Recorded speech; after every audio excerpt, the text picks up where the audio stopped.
Hello food lovers, welcome to NS family recipes. ఇవాళ మనం try చేసే రెసిపీ దొండకాయ టమాటా కర్రీ. దానికి మనం ముందుగా 100 గ్రాముల నూనె చేసుకుని వేడెక్కింది కదా, అక్కడ 1/2 కేజీ సన్నగా కట్ చేసుకున్న దొండకాయలు కూడా వేసి గోల్డెన్ బ్రౌన్ అయ్యేంత వరకు వేయించుకోవాలండి.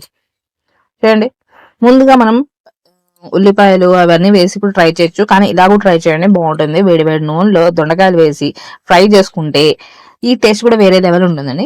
రెగ్యులర్ గా చేసే వంట కంటే ఇలా కూడా ట్రై చేయండి, బాగుంటుంది. ఇప్పుడు అది గోల్డెన్ బ్రౌన్ అయిన తర్వాత ఒక మీడియం సైజ్ ఉల్లిపాయ చిన్నగా ముక్కలు తగినవి అవి కూడా వేసి అవి కూడా బాగా వేయించుకోవాలండి.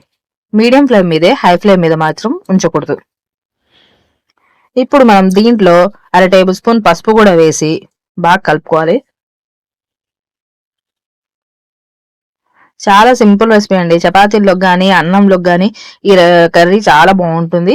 చిన్న పిల్లల నుంచి పెద్ద వరకు అందరు ఇష్టంగా తింటారు, అంత బాగుంటుంది. రెసిపీ కూడా ఎవరైనా చేయొచ్చు, అంత ఈజీ సింపుల్ రెసిపీ.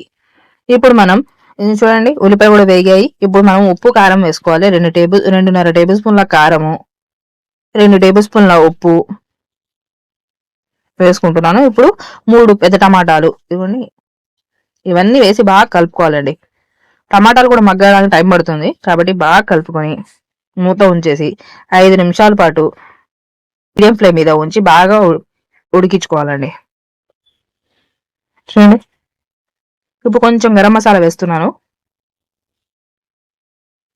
ఎక్కువ వేసినా బాగోదండి, అందుకని 1/2 టేబుల్ స్పూన్ వేస్తే చాలు, ఎక్కువ వేసినా బాగోదు. మూత ఉంచేసి ఒక 5 నిమిషాల పాటు ఈ టమాటాలు మగ్గేంత వరకు బాగా ఉడికించుకోవాలి. ఇది ఇప్పుడు దీంట్లో కర్రీలో మనం వాటర్ వేసుకోకూడదండి. వాటర్ వేయకుండా నూనె వస్తుంది కానీ దాంతోనే చేసుకోవాలి.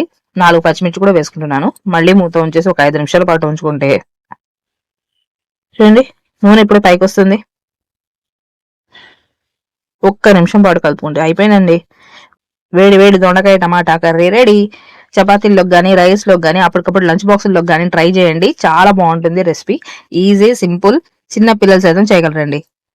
ఈ రెసిపీగా మీకు నచ్చినట్లయితే ఛానల్ సబ్స్క్రైబ్ చేయండి. మీ ఫ్యామిలీ వాళ్ళకి, ఫ్రెండ్స్కి ఈ వీడియో షేర్ చేయడం మాత్రం మర్చిపోకండి.